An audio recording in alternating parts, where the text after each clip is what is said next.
Thank you all so much for having me. I mean, I just visited with you last month, so it's starting to be a monthly thing, which is okay with me. Thank you so much for having me. My name is Melissa Barker. I am a certified archives manager. I work at the Houston County, Tennessee Archives. I'm also a professional genealogist with expertise in Tennessee records.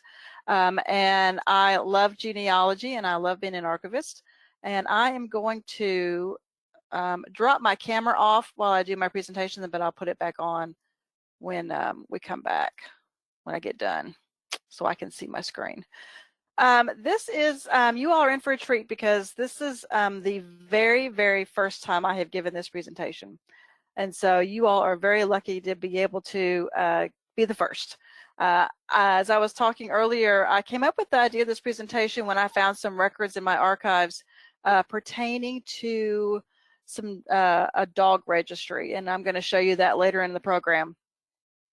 So I came up with this. I am one of those genealogists that I love to learn and document everything about all of my ancestors. I am more than just a birth, marriage, and death date kind of person. I want to know what they had for breakfast. I want to know what kind of hobbies they had. What did they do in their day-to-day lives? And so when I found these particular records in my archives, it made me think about, you know, we wonder about researching or documenting our ancestors' pets or the animals that were in their lives, however they were in their lives. And so this is why I came up with this presentation. And so I hope you enjoy it. It is not a heavy technical presentation. It's not a heavy academic presentation, but I hope it's something fun, and I hope you learn something from it. There's going to be several pictures in my presentation. These first two here, I can tell you, the one on the left, the yellow dog, that is actually our dog. His name is Billy. He is an 80-pound big baby, and he is like one of our children because we are empty nesters, and so we absolutely love him. And the photo on the right, my daughter actually snapped this photo of her cat just days ago. And this is Merlin, her cat. He is the one of 3 cats that they have. And so when I saw this photo, I thought, you need to try to sell this to a magazine. She just snapped it on her cell phone, and it turned out so cute. So those are some of the animals that are in my life. And so let's get started. We're going to, let me get this going. There we go. First, I wanted to talk about, if you do genealogy research, why do you do genealogy research? Many of us have our own story of how we came to genealogy research. I caught the bug or the disease, whatever you want to call it, at a funeral home. That's a perfect place, isn't it? About 30 years ago, one of my husband's family members had passed away, and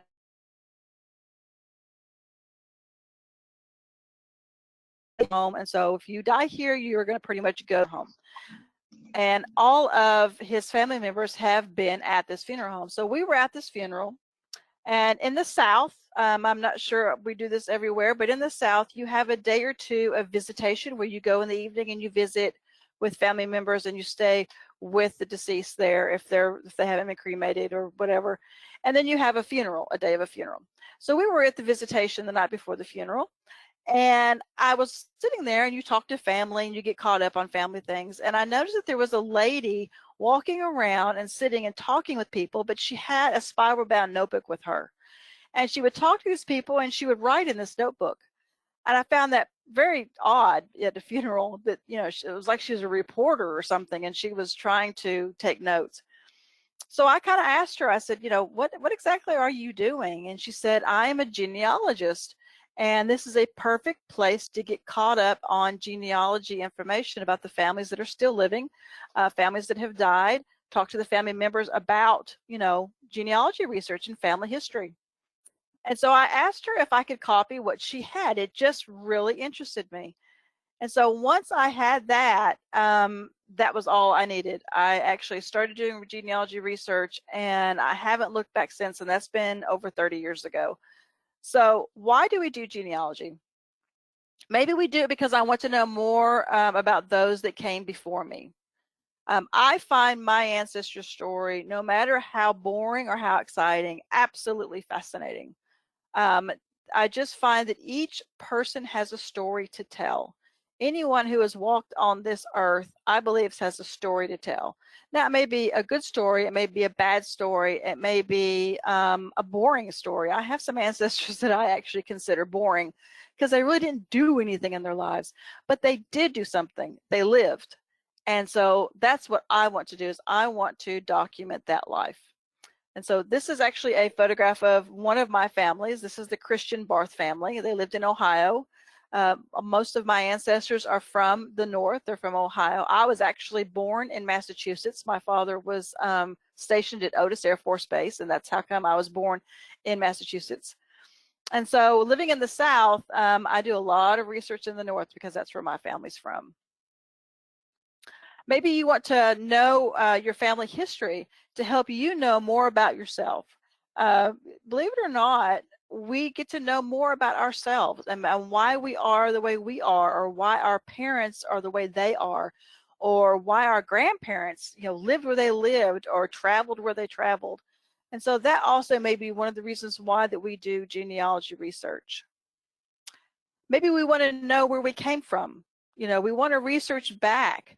And once we get so far back, then we need to jump the pond, as they say, and go to another country to figure out where our ancestors came from. Why did they come to the United States? What's the story there as to why they came? My maiden name is Lee Master. It is French. And my ancestors came from the Jersey Isles off the coast of France. I have a baptismal record from 1635 where my 8th great-grandfather was baptized, Abraham LeMaster. And they came to the United States in the 1600s because of religious persecution, and they've been here ever since.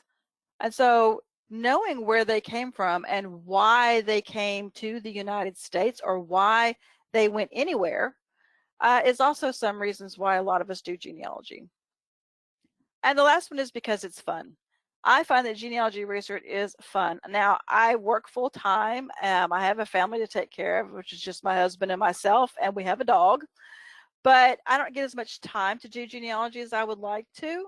I do work with some clients, and so that takes up some time. And I speak and I write. So getting that time to do that fun genealogy sometimes is hard to find.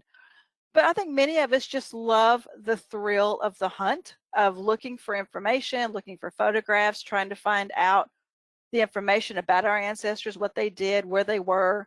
And so it's just fun. And I think this presentation is part of that fun. So whatever reason why you're doing genealogy research, are you researching every aspect of your family history? Now, this may not be for everybody. It may not be something that you're interested in. You may just want to be interested in particular areas of your family history, and that's all you want to research, and that's perfectly fine. One good thing about genealogy research is that it is very malleable. I can do it my way, and you can do it your way, and it's all good.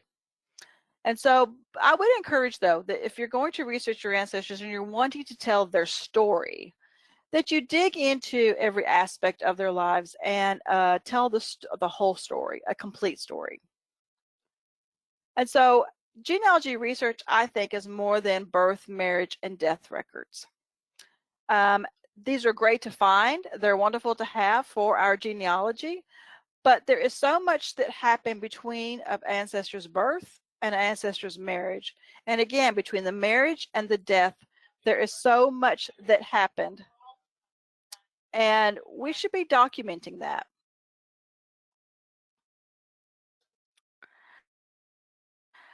Another thing I sometimes think is that our ancestors deserve to have their entire story documented and preserved. I have found a lot of my ancestors, once I have researched their lives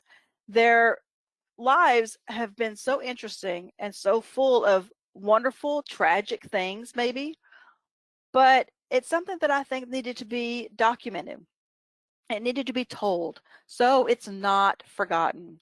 There's statistics out there that say that it only takes 2 generations for a family history to totally disappear if it's not retold or if it's not documented. And I think that's true, because if we're not passing it down, Even if our children and grandchildren just are not interested, you know, they roll their eyes and they say, oh, here she comes again talking about genealogy. If you talk about it in front of them, if you try to make it fun, believe me, it'll stick. I think that they'll remember that.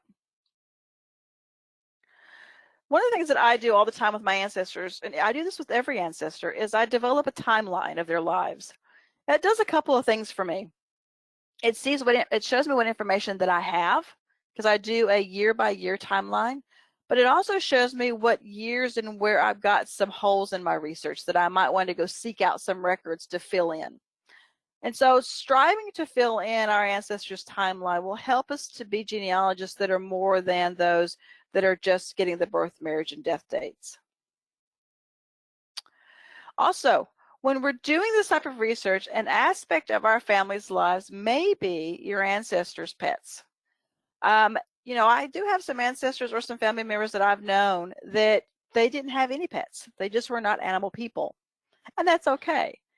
But I think once you start looking at this aspect of your ancestors' lives, you're going to be very, very surprised at what you find, because I was.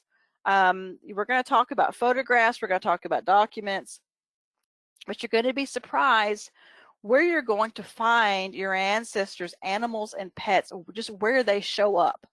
And so we're going to see that here in a minute. So why research your ancestors' pets?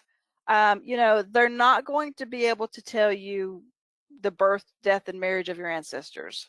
Researching your pets is not going to give you that information. Researching your ancestors' pets is also not going to give you census information, deed information, none of that. But you may be surprised what your ancestors' pets, researching them and the records you can find, the information you can find, what that's going to do to help. It could fill in some missing pieces of your ancestors' timeline. That timeline is always helpful to tell the story. And so maybe these records or the stories about these animals and pets might help you fill in that timeline. And it's also going to help you tell your ancestors' whole and complete story. One of the things that I teach, because I teach a genealogy class whenever it's not COVID at my local library, and one of the things that I teach my students is for you yourself to write your story now while you're still living. Because I tell them, think about it, when you're not here, who's going to write your story? Your children, your grandchildren, and how correct are they going to get that story? It's always a great thing for us to write and to tell our story ourselves, because only we know exactly what happened, when it happened, and I always say that it's always best for you to write your own story. And so researching your ancestors' pets will help to tell your ancestors' whole story, because if they were a pet lover, if they were an animal lover, it's part of their lives, it's part of their makeup. And so it's something we should document.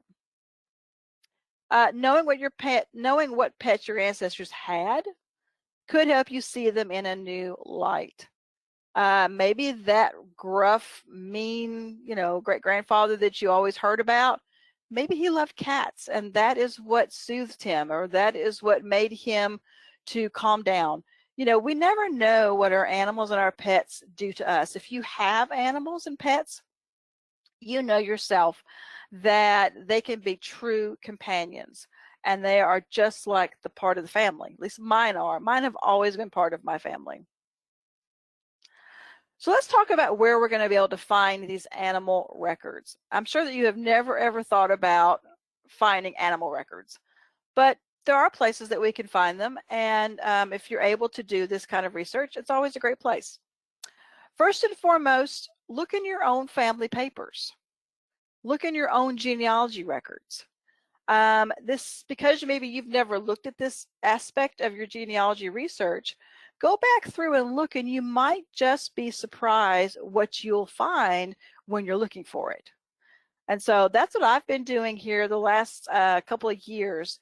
I've been going back through my family papers, my genealogy records, just to see what I could find where there are references to pets or animals in my family. And I've actually been quite surprised. This is actually a photograph of the Lyle family papers at the Houston County, Tennessee Archives where I work. This was the collection that was donated to the archives. This is exactly what it looked like when it was donated. You can see there's all kinds of different things. There's a ledger book, there's a scrapbook, there's photographs, newspaper clippings. And so maybe you have this type of a collection of records in your own family records. And so this is the kind of thing I'm talking about, searching through to see if you can find information or references to the family pet. How about family photographs? This is something else that I also did that quite surprised me. I went back through my family photographs because once I had digitized them, I'd actually labeled them. I found that I actually did not document the animals in the photograph. I was so busy worrying about the people and the places and like the homes or the buildings, if it was a church or a school, I did not pay attention to the animals. And so I went back through and I was very, very surprised by how many animals were depicted in family photographs. This is actually a photo I got from the book Noble Hounds and Dear Companions. This is Queen Victoria and her collie Sharp from 1866. Family photographs or photographs you might find in an archive is probably going to be your best bet when it comes to looking for information about your family pets, especially if you're going to find a picture of them.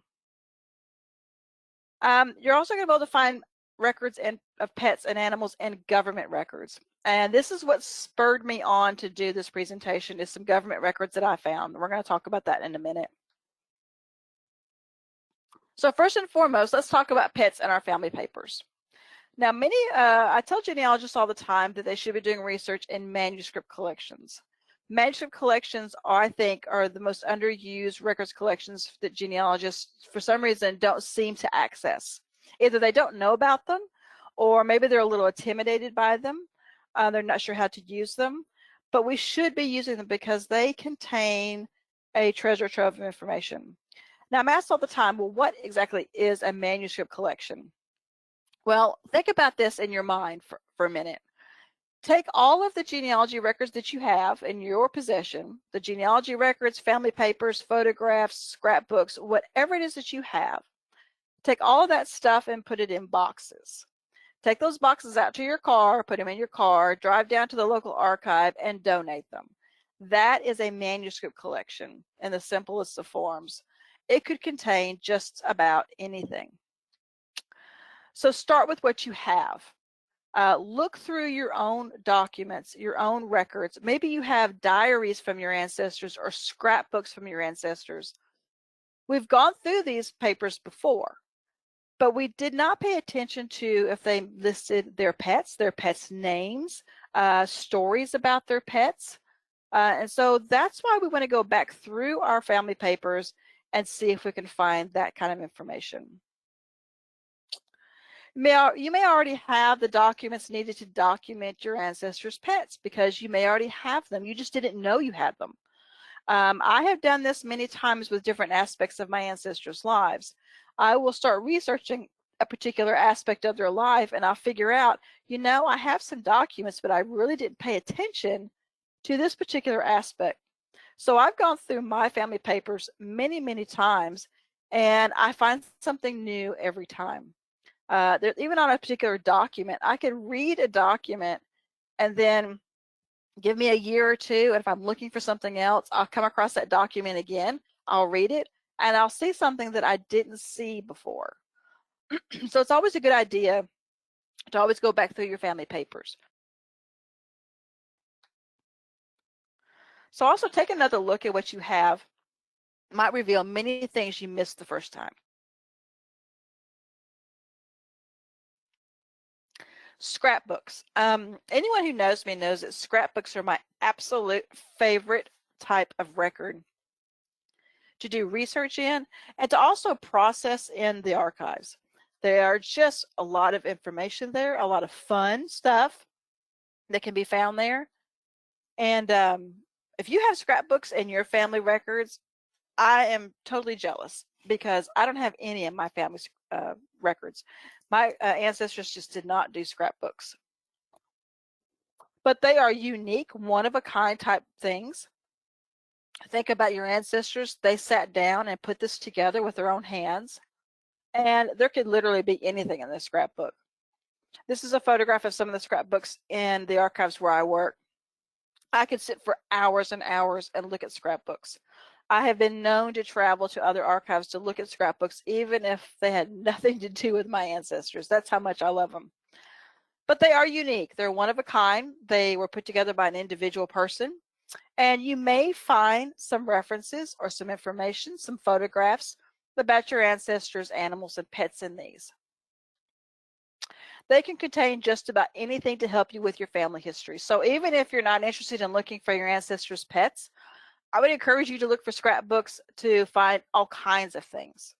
One of my favorite scrapbooks in our archives is the Evelyn Ellis scrapbook, because she saved literally everything.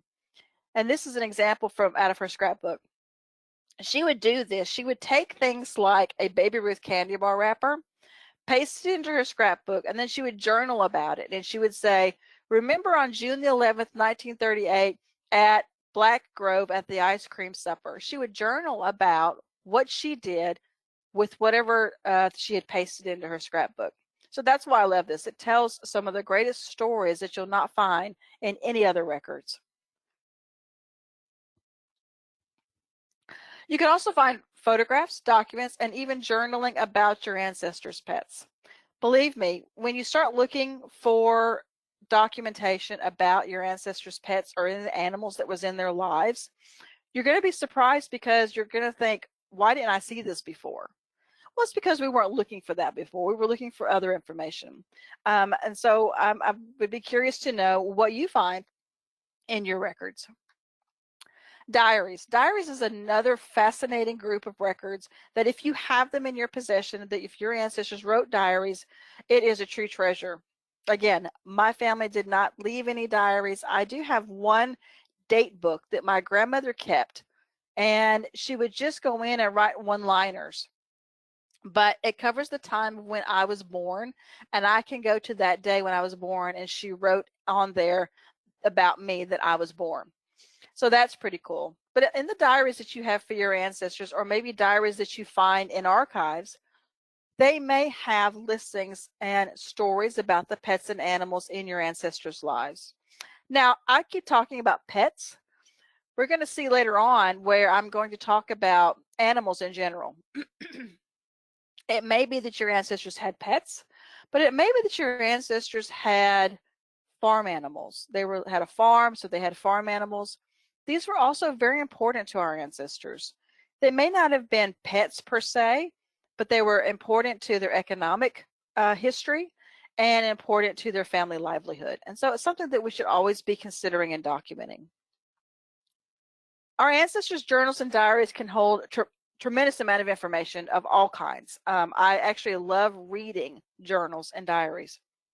I'm actually reading a book right now that is a compilation of a diary of a lady named Sarepta Jordan.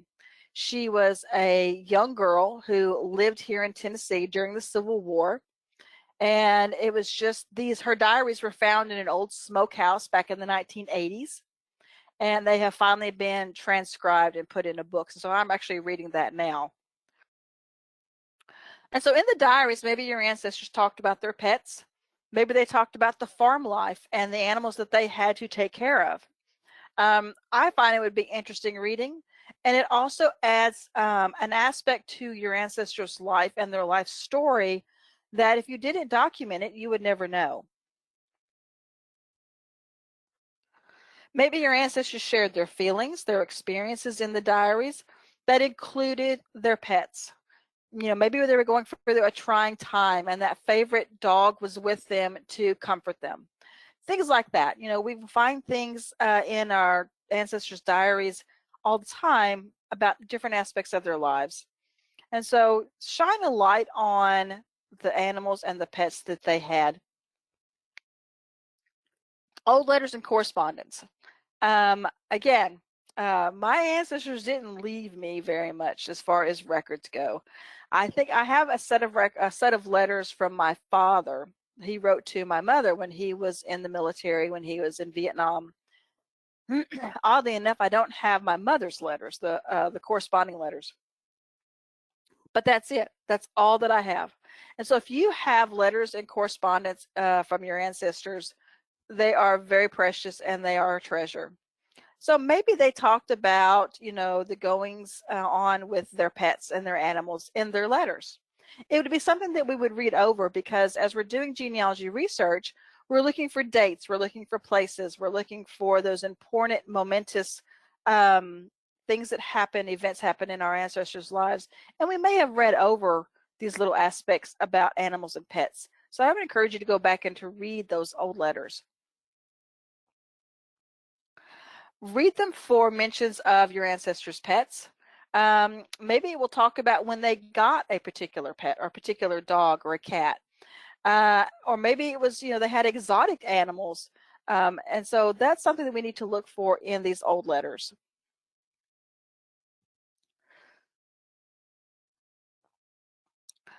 Maybe you have old letters and postcards. And sometimes people will actually get postcards. You get those picture postcards and put a picture of their actual animal on that picture postcard. I've seen those too. And so looking for mentions of these pets and animals from the writer to whoever they're writing to is also fantastic to do for our genealogy research. And, you know, people have asked me, how do you document some of these odd things that are not in a particular program? Like a genealogy program that's on our computer, they don't have a space for something like this. This is where I usually put this information in the notes section. Then I use the notes section a lot to put things like this in there. Rereading these types of records can help you document not only information about animals and pets, but all this other kind of information and events and things that you may have missed the first time around. I probably every 2 to 3 years, I would say, I just go back through what family records that I have, and I reread and I study again what I have there. And I compare it to what I have already put in my genealogy program or on my ancestry tree, wherever I have my information, and see if I have gotten everything off of that document that I should have. And I find things every once in a while that I missed. And so it's always a great thing to go back and to reread those records. Family photographs. All of us have some amount of family photographs, whether they're really, really old photographs, or maybe they're more recent photographs, or something in between, or maybe you have tons of family photographs. I have some, I don't have a lot, but I've been going back through those as well, trying to document the animals and pets that were in my ancestors' lives and my family members' lives, the family members that I knew. Because, you know, when we talk about ancestors, normally those are the people that we never knew. They lived way back when, but we also need to be documenting the lives of our family members, our parents, our grandparents, our siblings, our cousins. And so we're going to have these photographs, and hopefully you're going to find some animals in them. And so search these family photographs, make note of the animals and the pets that are depicted in the photographs. Now, you may or may not know who they are, what their names are, who they may belong to, but you may. And so it's always important for us to document that. This photograph is actually a poodle that we had. His name was Cinder. And we actually got 2 poodles at the same time. The story goes is that for my birthday, my husband went to get me a poodle because I grew up with poodles. And when he went to the breeder and found Cinder, this black one here, because that's what I grew up with, was a black poodle, they was all ready to get this dog for me, but there was the runt of the litter was running around. And this little runt, my husband just fell in love with, and so we ended up having two brothers that we brought home.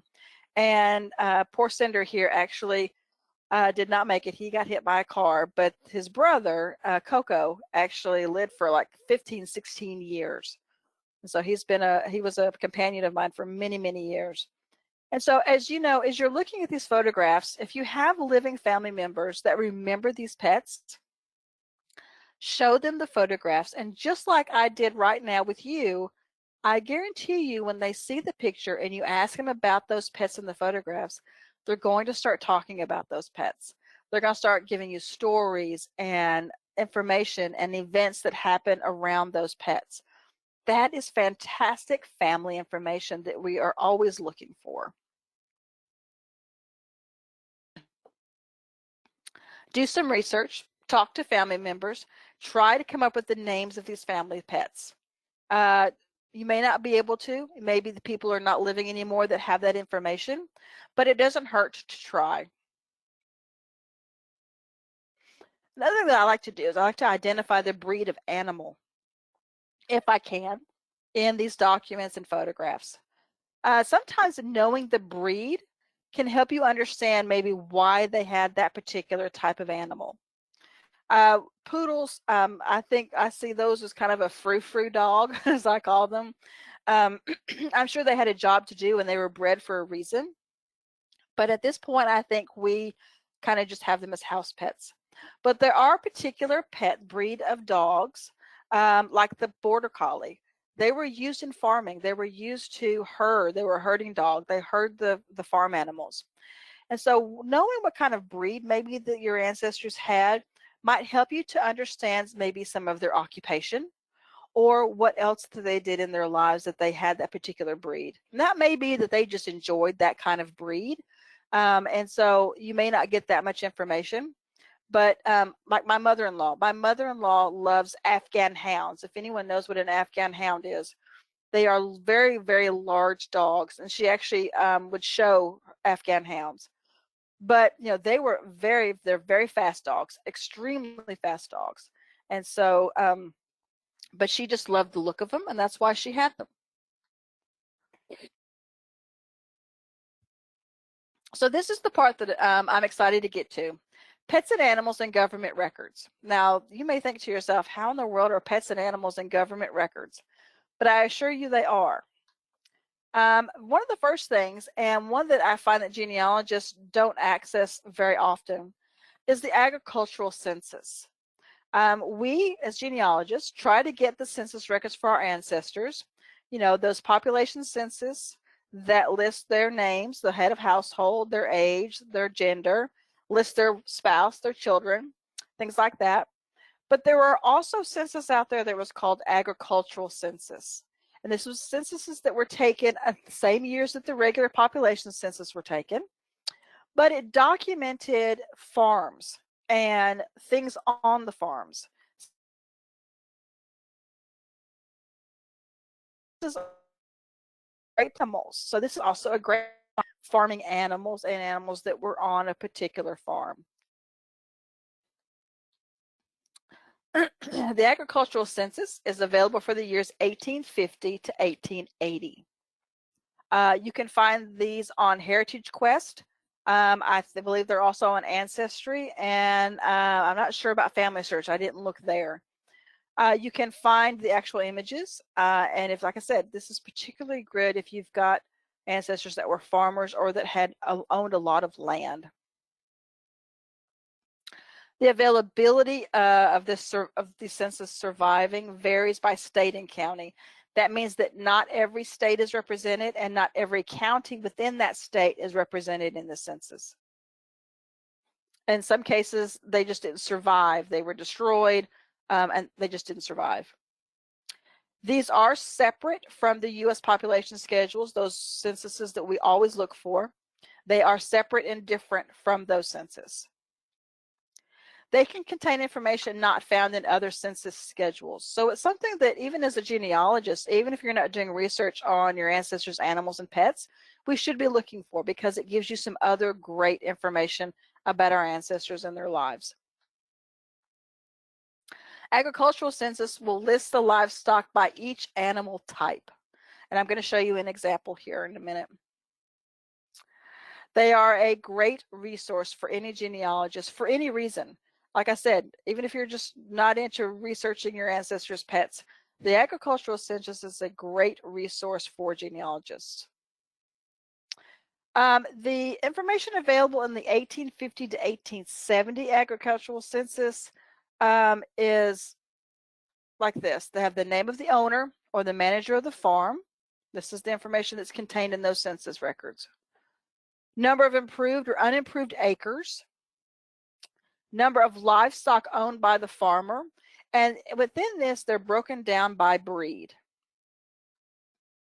The amount of agricultural goods produced during the preceding year, and then this is also broken down by individual crop. The cash value of the farm, the farming machinery, the livestock, animals slaughtered during the past year, and homemade manufacturers. Now, the only difference is that the 1880 schedule, it includes all the same information as the 1850 and the 1870, but it has the addition of information such as the amount of acreage used for each kind of crop, the number of poultry, and the number of eggs produced. And so you have a little bit more information in the 1880 schedule. Here is an example of an agricultural census. This is the 1870 agricultural census for Chippewa Post Office in Green Township in Wayne County, Ohio. So if you see the red arrow, I'm pointing to Mr. John B. Shoemaker. And I hope you can see this. I tried to blow it up as large as I could. It shows his acres of land improved, woodland and other unimproved land. Present cash value for his land, it lists that. Total amount of wages paid during the year. And then you get into the livestock. As you can see here, Mr. John Shoemaker had 5 horses. He had 9 milk cows. He had 13 sheep. He had 9 swine, which are pigs. And then the value of this livestock. And then you come across and it gives his crops. He had 130 bushels of winter wheat. He had 300 bushels of Indian corn, 450 bushels of oats, and 43 bushels of barley. What great information to have for your ancestor to add to their story. So this is an example of the agricultural census. And if you haven't ever done research in an agricultural census, I would highly encourage you to go seek those out. Branding records. This is something else that I found that you can find in government records pertaining to animals. Branding was something that your ancestors would have done for their livestock. It is possible that they had to brand their livestock to show ownership so that, they don't get stolen. And if they do get stolen, they can say, hey, that's mine because look at my brand is on them. These brands were almost always required to be recorded at the government level. Your ancestor, if they were branding their stock, they had to record their brand, their particular brand, at the government level, usually at the county clerk's office. Not only did they have to record it, but many times they had to do a drawing of it or depict it in some way so that they knew which was their brand. These are usually found at the county clerk's office or at the county recording office. You're going to find the cattle branding records. This is an example from Lee County, Florida, the clerk of courts branding records from 1899. As you can see, it has a person's name, and then over to the right, you can see the brand. And they have drawn the brand, and they would have made branding irons that look just like this, and they would have branded their cattle. And so these records are at the government level. Branding records could have a drawing of the actual brand that our ancestors registered, which is great. And many of these brands survive today. There are still branding going on today, and there are many of these old brands that still survive today. And if you didn't know if your ancestors branded their cattle, wouldn't it be great to find that brand and to document it for your ancestor story? Branding records can also contain detailed explanation of what the brand is and maybe what it stood for. Many times the owners will use things in their branding that included the initial of their last name or something that depicted the name of their farm. And so sometimes these brands have a story behind them. Now we are on to the records that actually started me doing this kind of presentation. I can tell you that I've been the archivist here in my archives for 10 years. I actually helped to start this archives. My county did not have an archives at all. They had records dating back to 1871 that had never been archived, organized, or anything. And so I was part of getting this started. So the first couple of years that we were going through these records, I came across a book that was called the Pedigree Register. And I thought, well, what is that? So when I opened up the book, I was very surprised to find this type of record. And it actually sent me on a research spree to understand about these particular records. You may find these as a fee or a tax record. So it may be in the tax records, or it's a county court clerk's fee record book if you find these records. So many of our counties and cities and states instituted a tax or a fee to own animals and pets, including dogs. And so these registers could still survive and be located at a local archive, a state archive, maybe a historical society has these books and records. And so look for these. Ask the archivist, ask your local historical society, wherever you're doing research, if they have these kinds of records. And the type of information contained in these records could vary by county, by state, what was required. But it's something that we need to be looking for. This is the spine of the book. The book is not in that great a shape. It's actually kind of falling apart, but I'm glad that it actually survives. So what kind of information can you find in these types of registers? You're going to find the owner's name. So right there, you're going to find your ancestor's name in this record. That's what genealogy is all about, isn't it? Finding our ancestors on records at these local government places. You're going to find your ancestors' address. Well, that is putting our ancestors in a time and a place, especially in a place. If we're trying to trace them, where did they move to? Where have they gone to? Why did they move over here? These registers will probably have an address listed. It will also have the type of animal. Now, these pedigree registers, or these dog registers that I'm going to show you, these are all dogs. There are other registers for other types of animals, but these dog registers, it seems there was a particular period of time when governments started taxing or requiring a fee for owning a dog. And so I think it's to generate revenue. The name of the animal or the pet. So yes, you could go back and you can figure out what was your ancestor's pet's name by looking at this record. And then you're also, of course, you're going to be told the amount of tax or the fee that your ancestor had to pay to have this animal. Here is an example from the dog register's book. First of all, I love the graphic of the dog. It's on every page. As you can see, the dog was owned by W.H. Griffin. His address is Erin, Tennessee, Rural Route 1. He had to pay $3, and this is in 1907. So you think about that, $3 in 1907 to register his dog. His dog is named Queen. And then there's a description of the dog, a small yellow, about 9 months old. Yellow, could be a yellow lab, I don't know, but yellow. And then the date, July the 16th, 1907. Now, in the bottom left-hand corner, you see number 17. I did not put it in my presentation because I should have, but I didn't. What they would do after you paid for this, you would actually get a round dog tag, and it would have a number on it, and it's the number that you see in that corner, and you would put that on your dogs around their neck so that they would have that tag. We actually have one of these tags in my archives. It's really a cool little thing. So they put it on their collar, and that would tell whoever found your dog that they had been paid for, that they had paid the fee. Here is another example. This one is for W.R. Boone. He lives in Erin, Tennessee. The name of his dog is Sanko, S-A-N-C-O. And the description of his is one spotted bull, in, say, right foot. He's got something on his right foot. And this is dated May 16, 1901. I have some of these that are dated in the 1800s. And so That's why I'm telling you that not only if you're not interested in the pets, look at this for just genealogy information for your ancestor.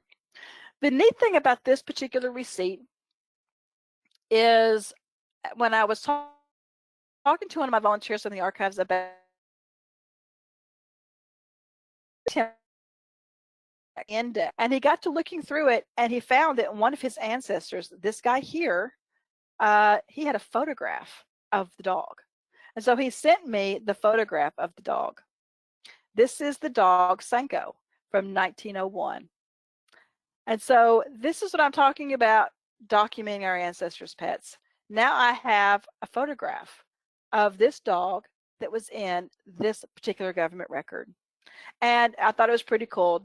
My volunteer who found this out and pulled this photograph for me was very excited to be able to put this document with the photograph. And so I just think it's a pretty cool story. Here's another government record that I found in our archives that I found pretty interesting. This was the postcard that was sent in July of 1947 to our local sheriff's office.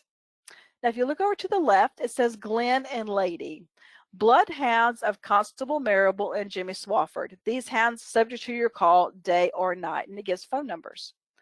What this was, of course, sending it to the sheriff's office. Many times sheriff's offices had to track down criminals. Maybe they ran away from jail, they broke out or whatever, and so they had to have bloodhounds to sniff them out. And so this is pretty much like an advertising saying, hey, we have Glenn and Lady. There's Glenn and Lady. And they were bloodhounds, and they could track any kind of criminal that the sheriffs needed. I just thought this was the cutest thing. And so this is the postcard, and they were using it to offer it to the different sheriff's offices to have a service for them. Documenting your own pets. Now, one of the ladies, and I didn't catch her name when we first started, said that she doesn't necessarily do genealogy, but she loves animals. I do too. And so I have started documenting my own pets. Many of us have cats, dogs. Maybe we have a parrot. When I was growing up, I had a parakeet. I also had a rabbit.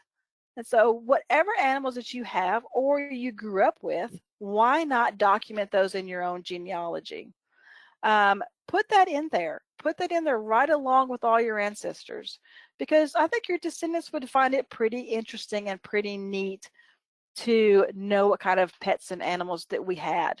I just think that that would be a great little piece of information to pass down.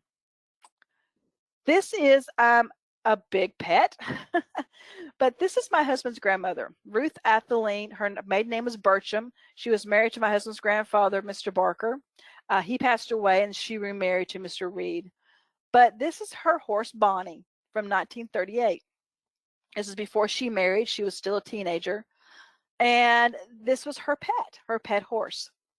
And you'll see she's holding a guitar. I actually have that guitar right here in my office behind me. But she, living in Tennessee, she actually went to the Grand Ole Opry because she was very good at her guitar and she sang. And she tried out for the Grand Ole Opry. Sadly, she did not make it, but she did. And I have the guitar that she did that with. But this is her horse, Bonnie. And she didn't have a lot of cats and dogs, but she had a pet that was a horse. And so I have documented that. This is an unknown. We do not know who this family is, but it was in the Bertram family photographs, my husband's grandmother's family. And I don't know that I would say that these were pets, but maybe you can document the work animals that were on your family's farm. The mules, the horses, the donkeys, you know, these animals were in our ancestors' lives. Now, I do have ancestors, and my husband has ancestors that were farmers. They had tons of cattle. So you're not going to document every single cow. I get that. But why not take these photographs, and as you're documenting the people in the photographs, why not document the animals? You know, you might just say it was 2 mules or 2 horses. But I like to document everything in my photographs. And so this is one, like I said, we don't know the family members in this one, but I thought the picture was pretty interesting with the animals. This one is a very recent photograph. This was taken last year. The little boy in the pool is my grandson. And yes, I have to brag about my grandson. But the dog in this picture is named Rocky. And so this is something that I've been able to document, and I've put it in the notes section in the story where I have my grandson's information. And so it's something that I'm documenting as it is happening. And so 100 years from now, you know, I wish my ancestors would have documented this kind of stuff in their records and passed it down to me. And so I'm just trying to do a little bit of this for my grandson. And this photo here, this one might make you cringe a little bit. The background on this photo is there was a hotel here where I lived in Houston County all the way up to about the 1950s. But in the 1920s, it was bought out by two sisters, and they owned it until they actually tore it down. There was a photo album in the 1921 that had been left in the hotel, and the sisters just kept it all those years. A couple of years ago, one of their descendants brought me the photo album because it had photos in it from around in this area. And they said, here, we're going to donate this to the archives. There's nothing in here that belongs to our family. It was left at so there's the photographs in it, the local area. But this photograph was in there. And I've done a little bit of research on it, trying to figure out who Millie Viola is, if she's even a real person. Notice she's holding a very large snake. I date this photograph to the early 1900s. But there's a photographer on it, the Kern Brothers photographer, 314 2nd Street in New York.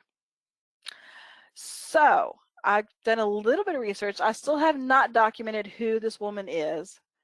I suspect she probably was with a traveling circus or a traveling show of some kind. I don't know that she would have this big snake for a pet.